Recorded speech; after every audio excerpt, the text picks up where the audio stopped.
Hello friends, कैसे हैं आप सब। आई होप आप सब बहुत अच्छे होंगे और मेरे आज के न्यू व्लॉग में आप सभी का स्वागत है। और फ्रेंड्स, ये संडे का व्लॉग है और ये टाइम हो रहा है 10:30 के आसपास हो रहा है। और यहाँ पर मैं ना सुबह में कुछ भी नाश्ता नहीं बनाई थी, बस चाय बना दिया था। और जैसे ये बोले थे कि कुछ देखे होंगे इंस्टाग्राम पे, तो इन्होंने कुछ वीडियोज़ भेजी थी और बोली थी इसमें से एक रेसिपी बना देना। तो मैंने सोचा कि बहुत ईजी था और ये था सूजी वड़ा, जो आजकल बहुत ज़्यादा देख रही हूँ मैं ट्रेंड में। और इसका ना फ्लेवर इतना बढ़िया आया और इतना बढ़िया बनता है ये। और इसमें ना सबसे पहले क्या करना होता है कि मैंने ना ऑयल ले लिया था, रिफाइंड तेल ही था। और उसमें मैंने जैसे पिज़्ज़ा हब्स होता है ना, मिक्स पिज़्ज़ा हब्स था और चिली फ्लेक्स था, धनिया पत्ती था, लहसुन था। और इन सबों को ना सबसे पहले तेल में डाल दिया। और इसको ना बिल्कुल भी मतलब भूनना उनना नहीं होता है, क्योंकि ये सब जो होता है ना पिज़्ज़ा हब्स और ये सब, तो ये सब सूखे मसाले होते हैं तो बहुत जल्दी तेल में जल जाते हैं। और साथ में मैंने 2 आलू लिया था कद्दूकस करके, मीडियम साइज़ का ही था। तो मैंने बोला अगर कोई भी फ्राइड आइटम बनाऊंगी तो फिर मैं कुछ और नाश्ता या खाना नहीं बनाऊंगी, तो यही खा के आप लोग रह जाना। और इनको ना सामने जाना था पार्टी में, तो ये बोले कि नहीं कुछ खाने का भी मन नहीं है, तो फिर जो है सो बना दो। तो वही मैं बना कर ट्राई कर रही थी कि कैसा बनता है। लेकिन इसका टेस्ट इतना बढ़िया बना था कि बच्चे भी बहुत पसंद से खाए थे। और ये भी मतलब बिल्कुल भी नहीं लग रहा था कि अगर किसी को खिलाएं तो वो बिल्कुल नहीं समझ पाएगा कि इसमें क्या क्या डला है। लेकिन बहुत ज़्यादा फ्लेवरफुल आइटम है ये। तो इसके बाद क्या हुआ कि जब मैंने उसको 2 सेकंड के लिए भून लिया था, 2 मिनट के लिए भून लिया था आलू को, फिर उसमें मैंने 2 गिलास पानी डाल दिया, फिर नमक डाल दिया। और ये अच्छा सा मतलब इसको एक बॉयल आने देंगे, ताकि उसके बाद ना बॉयल आने के बाद इसमें सूजी मिक्स करेंगे और फिर उसका एक डो तैयार करेंगे। और यहाँ पर मैंने ना 2 आलू लिया था और एक बॉल मतलब अच्छा बड़ा बड़ा कटोरी से 1 कटोरी मैंने सूजी ले लिया था। और सूजी मोटी वाली ही थी, महीन वाली नहीं थी। जो भी सूजी रहे आपके पास उसका इस्तेमाल कर सकते हैं। और इसकी जगह चावल के भी आटे का अगर बनाएंगे तो बहुत टेस्टी बनेगा। तो यहाँ पर मैंने सूजी का ही बनाया, सूजी का और ज़्यादा टेस्टी लग रहा था। फिर यहाँ पानी जैसे एक बॉयल आया, मैंने उसमें सूजी ऐड कर दिया और इसको धीरे धीरे चलाते हुए डो फॉर्म में लाएंगे। मतलब अभी तो डो नहीं बनेगा, लेकिन उसको मिक्स करते रहेंगे। लेकिन यहाँ पर क्या था ना कि रेगुलर चलाना था, मेरा ना बीच में थोड़ा सा गुठली जैसा हो गया था।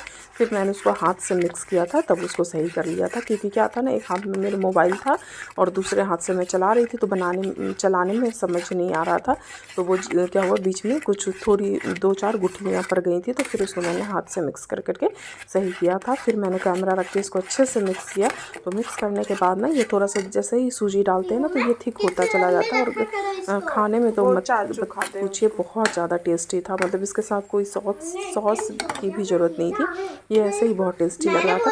फिर मैं इसको थोड़ी देर के लिए ढककर छोड़ दूँगी, क्योंकि इसमें स्टीम है ना, तो स्टीम से ना वो आलू भी थोड़ा बहुत पक जाएगा और थोड़ा बहुत ये सूजी जो है अच्छे से फूल जाता है। सूजी ऐसा आइटम है जो फूल इसको रेस्ट चाहिए होता है।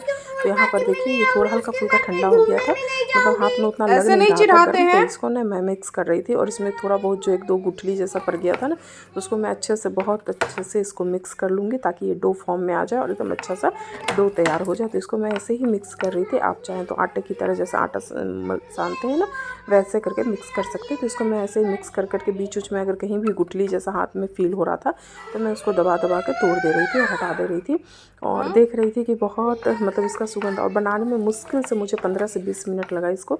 जो थोड़ा बहुत समय लगा था इसको ठंडा होने में, बस उतना ही लगा था।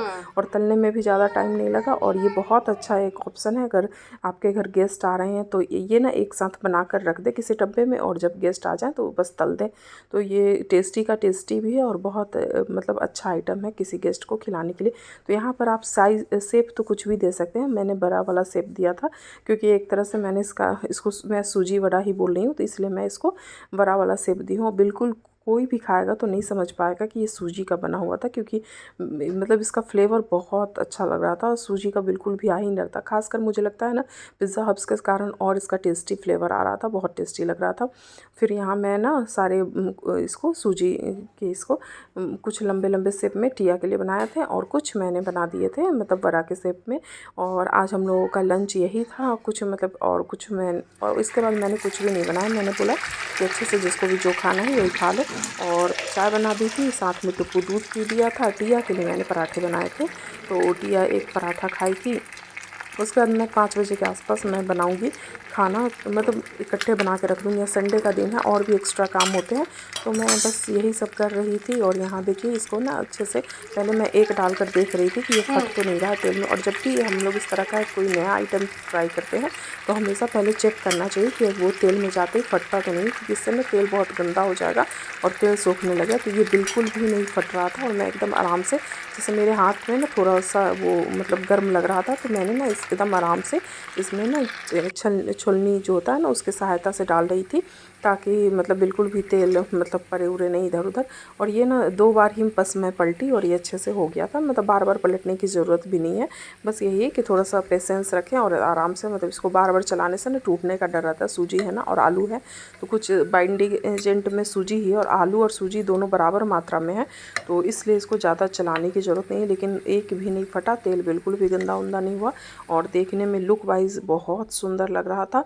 और कोई भी मतलब देखे और तो उसको खाने का मन करने लगे। बच्चे तो बहुत खुश हो गए थे, बच्चे तो बोल भी रहे थे मम्मा लंच में देना। और यहाँ पर मैंने शेज़वान सॉस और नॉर्मल सॉस को मैंने मिक्स कर दिया था, इसके साथ बहुत अच्छा लग रहा था, क्योंकि सिर्फ शेज़वान सॉस देने से ना बहुत स्पाइसी हो जाता है। तो मैंने दोनों सॉस को मिक्स करके, और यहाँ मैं थोड़ा सा वीडियो बना रही थी, तो फिर और ये प्लेट मैं इस टुप्पू और टुप्पू के पापा को दे दूँगी और टिया को मैं अलग से दूँगी, वो ना पराठों के साथ खा रही थी। और इसके बाद मैं ये थोड़ी देर बाद 1 घंटे के बाद का है वीडियो, ये मुझे लग रहा है 12-1 बजे के आसपास का है। यहाँ मैं टिया को ना होमवर्क करा रही थी 2-3 सब्जेक्ट का, जैसे इसका ना बुक नहीं था और इसके पास कॉपी नहीं आई थी मार्केट में, तो जो बचा हुआ था तो वो सब इसके पापा आज लेकर आएंगे। और थोड़ा बहुत मैं पुरानी कॉपी में ही इसका होमवर्क सब करा रही थी, तो ज़्यादा लिखना था तो ये थक गई और फिर सो गई, थोड़ी देर सो गई, तो फिर मैं भी सो गई। और ये टुप्पू और टुप्पू के पापा चले गए थे मार्केट, तो मार्केट से उनको बुक लेना था और कुछ सामान लेना था। तो यहाँ मैं देख रही थी अचानक से मौसम चेंज होने लगा था, तो जैसा बारिश जैसा मौसम हो गया था, तो मैंने सोचा कि चलो मतलब अपना बाकी काम कर लें। और ये 5 बजे के आसपास का वीडियो है फ्रेंड्स। और यहाँ मैंने किचन में उसके बाद मैंने कुछ बनाया ही नहीं, और साथ ही ये लोग मार्केट गए, तो ये चिकन टुप्पू शायद बोला होगा कि उसको चिकन खाने का मन है। वो ना जैसे बाहर ले जाते हैं ना बच्चों को, तो हमेशा पूछते हैं कि क्या खाना है क्या खाना है, तो उसको ना घर का ही चिकन अच्छा लगता है ज़्यादा, तो वो बोला कि चिकन ही खाना, तो ये चिकन लेकर आया। और मेरा मन बिल्कुल भी चिकन बनाने का, मतलब थक गई थी थोड़ा सा, तो बिल्कुल भी मन नहीं कर रहा था कुछ बनाने बनाने का। तो फिर मैंने सोचा कि चलो खड़े मसाले का ही चिकन बना देती हूँ, बहुत टेस्टी बनती है ये। जैसे आपको बिल्कुल भी मन ना करे ना, तो सारा में जैसे ना लहसुन पीसना है ना अदरक पीसना है, कुछ भी नहीं, हल्का मतलब प्याज व्याज हल्का हल्का काट लें, जो भी मसाले हैं वैसे ही खड़े खड़े डाल दें, तो मतलब और इसको ना धीमी आंच पर छोड़ दें 1 घंटे के लिए। 1 घंटे क्या 20-25-45 मिनट में पक जाता है। तो यहाँ पर क्या था, मैंने वैसे ही क्या किया कि प्याज ये कर दिया, हल्का सा नमक डाल दिया और ढक के छोड़ दिया। ढकने के बाद क्या होता है, नमक डालने के बाद बहुत जल्दी प्याज गल जाता है, मतलब एक तरह से भुन भी जाता है और गल भी जाता है। तो यहाँ पर टिया की फ्रेंड आ गई थी, शाम का समय हो गया था, तो वो उसको जगाने आई थी, लेकिन टिया अच्छे नींद में सोई थी, जगी नहीं, फिर वो चली गई। उसके बाद मैं इसमें सूखे मसाले डाल दूँगी चिकन के साथ ही, और उसके बाद इसको कम फ्लेम करके छोड़ दूँगी। और काफ़ी जल्दी ये बन गया था, मुश्किल से मुझे लगता है आधा घंटा या 45 मिनट में बन गया था। और इसका टेस्ट ना उस चिकन के मुकाबले जो नॉर्मल हम लोग बनाते हैं ना, उससे कहीं ज़्यादा टेस्टी होता है और बहुत सॉफ्ट बनता है ये। तो यहाँ पर मेरा चिकन बन गया था, टिया को भूख लगी थी, फिर मैंने उसको उठाया, तो उसको भूख लगी तो मैं उसको चिकन और रोटी दी थी। और वो खुद ही शौक से बोली थी कि मम्मा 2 रोटी और चिकन देना, मतलब खाना है और मैं खुद खाऊंगी, तो मैंने उसको खाने के लिए दे दिया। और यहाँ पर मैंने 7-8 और रोटियाँ और बना दी कि टुप्पू को अगर खाना होगा तो खाएगा, लेकिन उसने मना कर दिया कि वो नहीं खाएगा। और यहाँ पर मैं दिखला रही हूँ कि यहाँ पर मैं कल मंडे है, तो मंडे के लिए भी थोड़ी बहुत तैयारी करके रख लेती हूँ। तो यहाँ पर मैंने इडली के लिए मतलब चावल और दाल को भिगो दिया था, ये उड़द दाल और चावल को, और इसको ना पीस कर, मैंने भूल गई थी इसको सुबह में मॉर्निंग में पीसना। अगर मॉर्निंग में पीस देती तो रात तक तैयार ही हो जाता, लेकिन मैं सोच रही थी कि थोड़ा लेट ही पीसूँगी, ताकि दूसरे दिन नेक्स्ट डे बनाऊँगी उसको इडली। तो यहाँ पर वो इडली का हो गया तैयारी, और साथ में मैं सारा अपना जो खाना बना देती हूँ ना, तो उसके बाद जैसे नॉनवेज बनाती हूँ तो थोड़ा किचन गंदा हो ही जाता है। तो यहाँ पर मैं अच्छे से लिक्विड वाला सोप डालकर इसको अच्छे से गैस चूल्हा और प्लेटफॉर्म को साफ़ कर दूँगी, जिससे ना वो एकदम अच्छे से, और ऐसे जैसे खाना आप बनाएं और तुरंत लगे हाथ साफ़ कर दें, और ख़ासकर सर्फ और साबुन डालकर, तो बिल्कुल भी आपके घर में ना कॉकरोच वगैरह ये सब नहीं आते हैं। और मेरे घर में यकीन मानिए इतने साल हो गए हैं, कभी भी कॉकरोच नहीं आता है मेरे घर में। और यहाँ पे मैं लगे हाथ, और मेरा ना ये चूल्हा बहुत काफ़ी पुराना हो चुका है, 7-8 साल हो चुके हैं, इसलिए ना इस पर थोड़ा बहुत जैसे इसका कलर फेड हो रहा है, क्योंकि कांच है ना और उस पर प्रिंट ही बना रहता है, तो उसका कलर थोड़ा बहुत चला ही जाता है। और यहाँ लगे हाथ में टाइल्स पे भी लगा दे रही हूँ साबुन वगैरह, तो इससे ना उसका जो हल्का चिकनाहट वगैरह रहता है वो सब हट जाता है।